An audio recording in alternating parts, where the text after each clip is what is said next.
Bonjour. Aujourd'hui, je vais aborder un sujet passionnant comme d'habitude. C'est l'exemple de l'application du modèle DOM dans l'architecture et les avantages, et surtout avec un exemple d'un projet lauréat des concours l'année dernière pour la ville Unu City en Mongolie. C'est-à-dire qu'il y a toute la tradition, évidemment, en Mongolie, des yourtes. J'avais déjà traité les sujets de la yourte. Et là, c'est comment cette équipe, ils ont introduit avec des dômes des espaces communautaires. C'est pour ça que c'est un sujet. Et j'ai fait la reconstruction juste simple du dôme. Je ne suis pas entrée dans les détails parce que c'était pas l'objet pour moi aujourd'hui, et de comment on peut reproduire tout ça avec, d'une façon, je dirais, assez simple sur Revit et avec le volume conceptuel, etc. Mais je vais développer par la suite. Alors, les points essentiels qui sont les avantages de ces modèles, c'est d'une part la possibilité d'avoir un espace unique et avec une grande portée structurelle, et ça favorise aussi les rassemblements à l'intérieur, ce qui a été l'objet aussi et qui a été évoqué par l'équipe lauréat. Et aussi, il y a la bonne diffusion du son, c'est concentré dans cette coupole, et la lumière, évidemment, parce que j'ai la diffusion de la lumière un peu partout à l'intérieur. Et il y a aussi également, et ce qui a été aussi évoqué pour cette équipe lauréat des concours de la ville de Unu, c'est l'aspect symbolique, c'est-à-dire cet aspect de cohésion, de centralité, d'importance des lieux. Je dis toujours que l'aspect symbolique, il faut qu'il soit toujours omniprésent dans tous les projets qu'on fait, parce que c'est la façon de rendre, mis à part la fonctionnalité, l'émotion de l'espace. Sans émotion, il n'y a pas d'architecture, évidemment.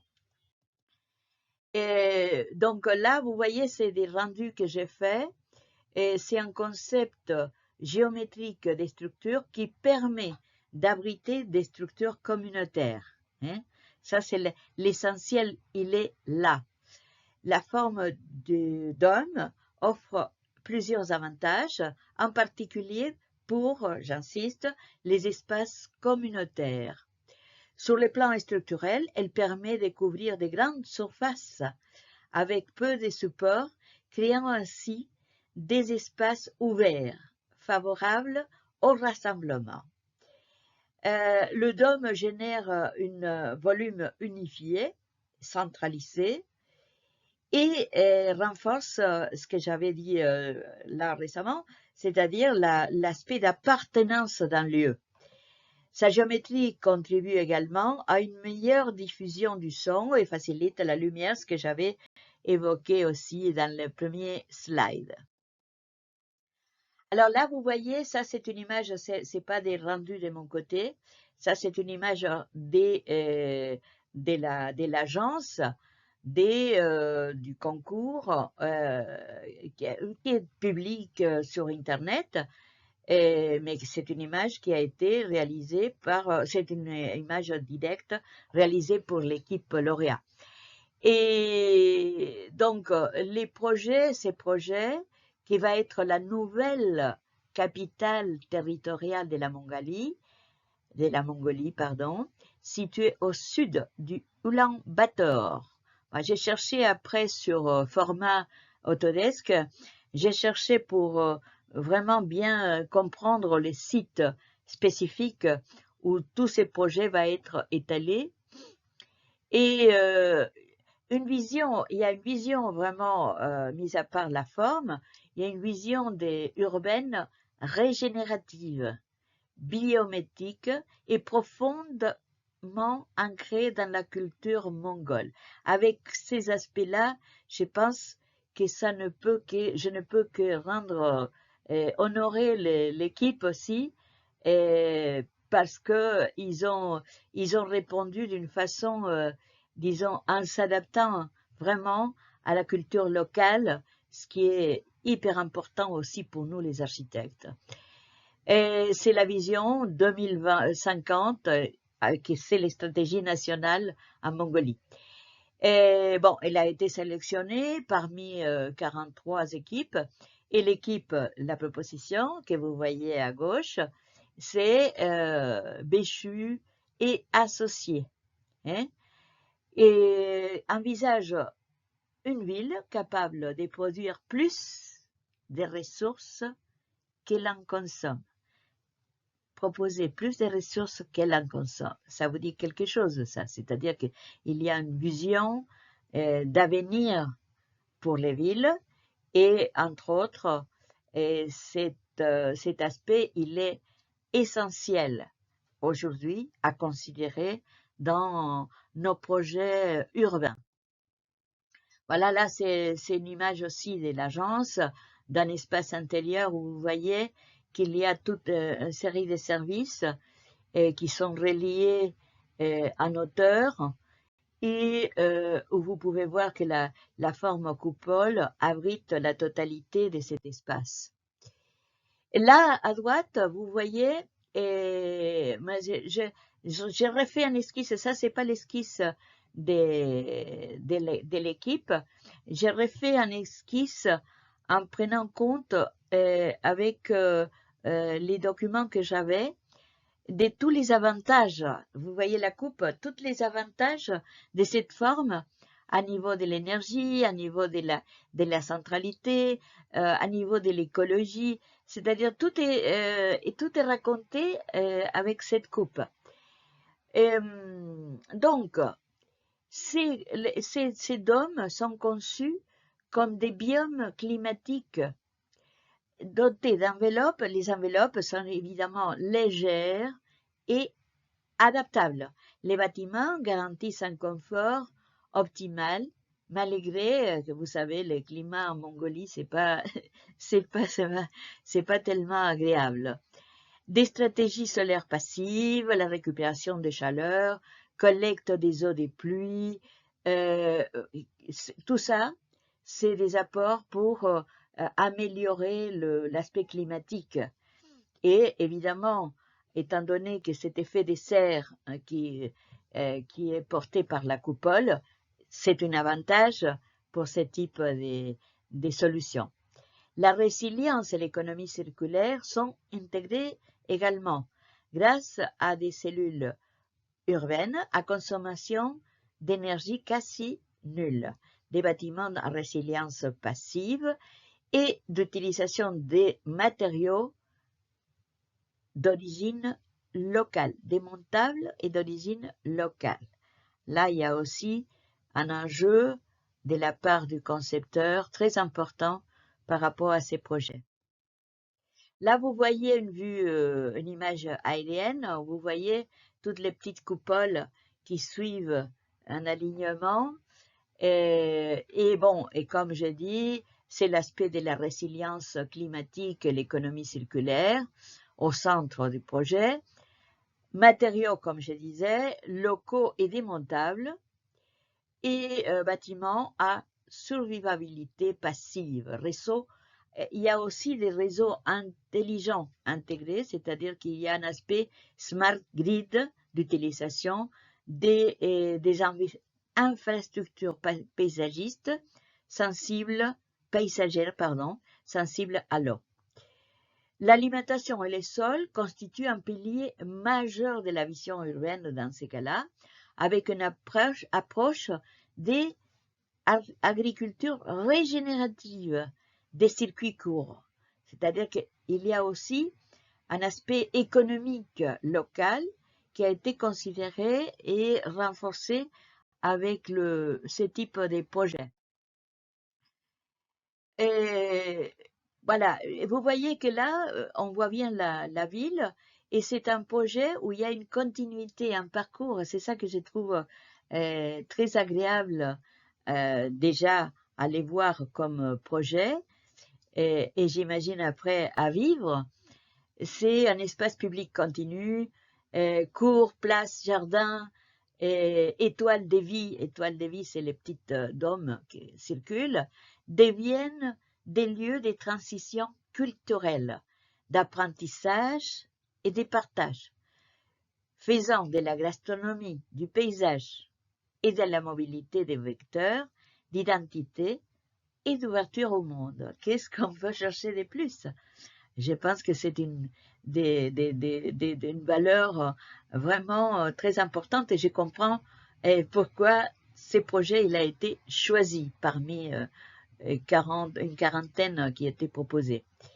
Les projets portaient une équipe pluridisciplinaire, vous pouvez voir sur les slides toutes les équipes qui ont participé. Et là, je vais basculer sur la reconstitution que j'ai fait, la petite reconstitution très modeste de la coupole sur Revit, et pour voir comment s'y prendre pour ce type de modèle. Je n'étais pas arrivée, évidemment, parce que je pourrais aller plus loin. J'ai fait juste la conception avec l'application des matériaux. Mais ici, on pourrait arriver, si on fait des études, à des possibilités techniques, surtout avec la proposition Autodesk aujourd'hui qui nous est offerte, c'est-à-dire de travailler avec le design d'un côté et la fabrication de l'autre. On pourrait adapter pour ce type de modèle de dôme l'aspect technique les plus adaptés, les aspects techniques les plus adaptés pour pouvoir les réaliser. Alors, qu'est-ce que je fais? Je vais faire une synthèse. La construction de la forme à partir, comme vous savez, sur Revit, on a un modèle générique métrique où on peut le faire aussi. Il y a plusieurs voies possibles, mais j'ai exploré deux à partir d'un modèle générique métrique, à partir d'un volume conceptuel et après la création de la surface. Et cette création de surface, j'applique la subdivision en hexagone, en triangle, ça dépend, vous voyez à droite, toutes les possibilités des formes que je peux manipuler en subdivision de la totalité de la surface. Et j'ai des formes triangulaires, hexagonales, rectangulaires, etc. Et également, et ça va de soi que c'est accompagné, la définition des matériaux pour la transparence, pour les aspects métalliques qui font les contours de chaque unité, chaque motif générique adapté. Et à la fin, je fais un petit rendu pour l'adapter à un environnement pour voir qu'est-ce que ça donne quand on fait une mise en scène virtuelle, dans mon cas, parce que je n'ai pas essayé de reproduire, évidemment, c'était pas l'objet. Reproduire ces projets, c'est un projet énorme, et donc c'était pas le but non plus. Voilà. Donc là, vous voyez, j'ai placé sur format. La première chose, c'est que je suis allée voir le site et j'ai fait un découpage, comme vous connaissez, sur format, la possibilité d'avoir la parcelle ou les terrains, la totalité, et faire venir directement en 3D, en visualisation comme ici un modèle, ou directement modèle des informations satellitaires. Là, je reviens sur Revit, et sur Revit, qu'est-ce que je fais? Et comme d'habitude, si je voulais reproduire, par exemple, cette coupole qui est la plus importante et la plus grande, et qu'est-ce que je fais? Je fais venir la coupe, je fais venir toujours des images, et c'est l'image, j'insiste, qui est comme exercice pour vous, pour bien comprendre à chaque fois que je fais l'exposé sur un modèle, l'hyperboloïde, les paraboloïdes hyperboliques et d'autres formes, la première chose, c'est de vous positionner pas seulement avec des données spécifiques géométriques, sinon faire venir des images pour vous obliger à reconstituer les modèles d'une façon à partir de l'image mise à l'échelle.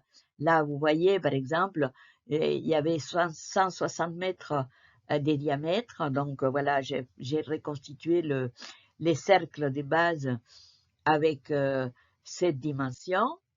Là, vous les voyez dans les modèles, il y a cet arc-là qui représente la distance totale. Après, qu'est-ce que je fais? Je fais une surface, évidemment, la construction, la possibilité qu'on a de construire à partir de la révolution d'un axe. Donc là, vous voyez la moitié de l'arc et la révolution. Et là, vous voyez la surface, voilà. Surface que je peux également subdiviser. Et après, je vais faire en sorte de faire en famille paramétrique des motifs adaptatifs qu'on a sur Revit. Et pour reproduire les formes, là c'est le cas l'hexagone, mais je peux avoir un triangle.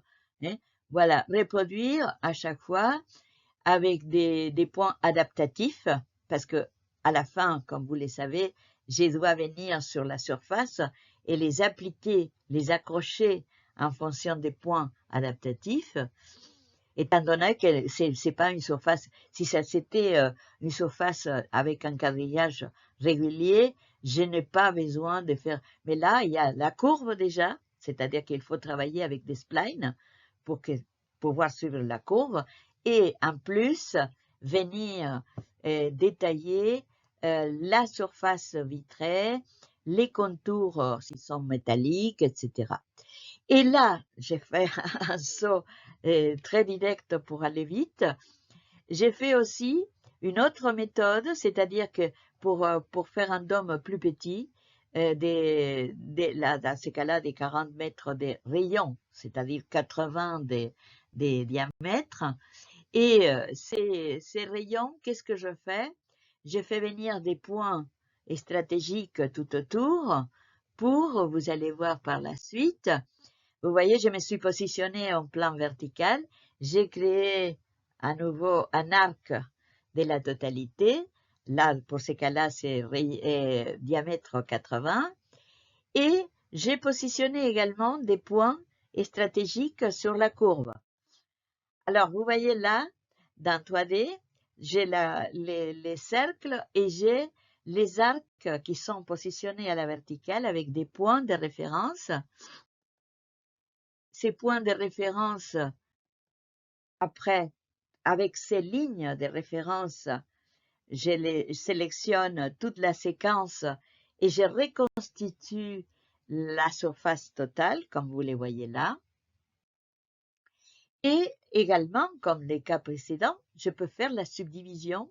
Et là, dans ces modèles, j'ai fait, comme vous voyez à gauche, c'est l'hexagone qui a été pris.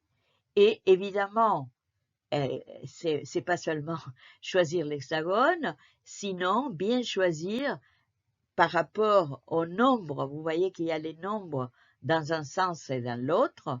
Je peux choisir la distance, je peux choisir, bon, c'est la méthode chez chacun, mais comme là, je n'avais pas la distance, j'essayais de m'approcher au plus possible avec les nombres dans un sens et l'autre pour que les modèles s'approchent le plus possible au modèle proposé pour un type de dôme dans ces projets urbanistiques. Voilà, donc là, c'est la même chose. Et là, également, j'ai dû venir réaliser à côté chaque modèle adaptatif avec les paramètres de l'hexagone, dans ces cas-là, avec une surface à l'intérieur vitrée et un contour défini aussi avec des matériaux spécifiques. Voilà, là vous voyez, c'est les matériaux, j'ai choisi les verts pour évidemment la transparence, mais après avec la transparence vous pouvez faire aussi teinter des couleurs réfléchissant, c'est-à-dire que les options sur Revit sont énormes, multiples. Je peux vraiment m'approcher de façon très précise à la proposition du projet. Là, c'est pas mon cas, hein, je n'ai pas essayé de voir. J'ai joué un peu avec les options que j'avais disponibles. Vous voyez que là, je fais venir. Là, par contre, je fais venir les modèles et je fais venir également après les motifs adaptatifs. Et comme vous voyez, je vais venir les appuyer avec un nombre 1, 2, 3, 4 et avec la séquence. Et là, je reconstitue les modèles total. Là, c'est la même chose, mais j'ai essayé de faire aussi un modèle, par exemple, avec rectangulaire, ou pas rectangulaire d'ailleurs, voilà. Reproduire la même chose avec d'autres types, d'autres motifs, hein, triangulaires, rectangulaires, etc. Et là, vous voyez, je peux faire exactement la même chose avec des motifs qui sont des formes différentes, hein. Et là, c'est les rendus très primaires, mais de la forme que j'ai fait sur Revit, hein. Et c'est pas, je n'ai pas la prétention là de faire un rendu miraculeux, et juste de présenter la forme et de les voir. Là, dans ce cas-là, c'est la nuit, mais bon, voilà. Et là, par contre, j'ai fait ces modèles après et en rendu, hein, et en rendu, et j'ai retravaillé tout ça sur Twinmotion, que j'aime beaucoup Twinmotion, parce que parfois on peut arriver plus loin avec Enscape ou d'autres méthodes pour les rendus, mais moi j'aime bien Twinmotion parce que il y a des aspects qui sont très intuitifs dans cette proposition. Et le rendu, il n'est pas mal, c'est correct. Et là, vous voyez la même chose, j'aurais pu continuer à faire les effets de lumière, etc. Mais j'ai essayé de faire un peu la synthèse de la proposition pour faire cette présentation aujourd'hui. Et maintenant, on va voir les conclusions. Les conclusions, c'est que la forme du dôme présente, comme je l'ai dit déjà avant, des avantages d'architecture qui expliquent son usage récurrent dans la conception de certains espaces communautaires. Alors là, j'ai fait vraiment numéroter les avantages. Alors les avantages, comme je l'ai dit aussi, efficacité structurelle et portée spatiale. Après, qualité spatiale et perception collective. Hein? Sur le plan spatial, les dômes génèrent un volume centralisé et unifié. Vous allez avoir les slides pour regarder plus en détail. Je préfère ne pas m'étaler trop dans l'argumentaire et vous faire la présentation sur YouTube pour que vous puissiez vraiment voir en détail mon exemple. Et voilà, donc les performances acoustiques, j'avais énoncé aussi auparavant, en réduisant certaines zones d'ombre acoustique, c'est-à-dire que c'est la forme qui est bien adaptée pour ça. Cette forme peut favoriser une meilleure intelligibilité de la parole et une propagation sonore plus homogène. L'apport de la lumière naturelle, bon, ça c'est évident, quand vous avez, vous avez une coupole en verre avec toute la transparence, vous avez l'apport des lumières au maximum à l'intérieur. Et la valeur, et ça c'est, j'insiste sur ces points-là, parce que moi, dans mes cours, dans mes formations, l'aspect essentiel en architecture, c'est de trouver l'harmonie entre tout ce qui est la proportion géométrique liée à la fonctionnalité, les structures, c'est-à-dire la durabilité des éléments qu'on propose et la valeur symbolique et esthétique. Les dômes est historiquement associé à l'universalité. Hein? Dans un contexte communautaire, cette forme peut ainsi, à l'importance culturelle, hein? On rend l'importance culturelle du bâtiment en les rendant identifiables et fédérateurs pour la collectivité. Ça, j'ai trouvé, c'est pour ça que j'ai choisi aujourd'hui cet exemple, parce que je les trouve avec ces aspects multiples où la forme vient justement appuyer tous les concepts globaux pour ces projets magnifiques qui va voir les jours dans les années qui viennent. C'est le UNU City. UNU City. Bon, je reste à votre disposition comme d'habitude. Si vous faites un petit like, je vous remercie. Si vous vous faites des commentaires ou dire vous opposez à certaines, j'insiste toujours, je suis à l'écoute. J'ai mon mail telifeujas@gmail.com et j'ai mon site internet également, bingconseil.com, où vous pouvez venir voir toutes les formations, la panoplie des formations. Et j'ai actuellement une trentaine de vidéos sur YouTube et j'essaye de faire avec mon expérience un petit peu vous apporter un peu l'expérience que j'ai par rapport à la conception architecturale. Merci.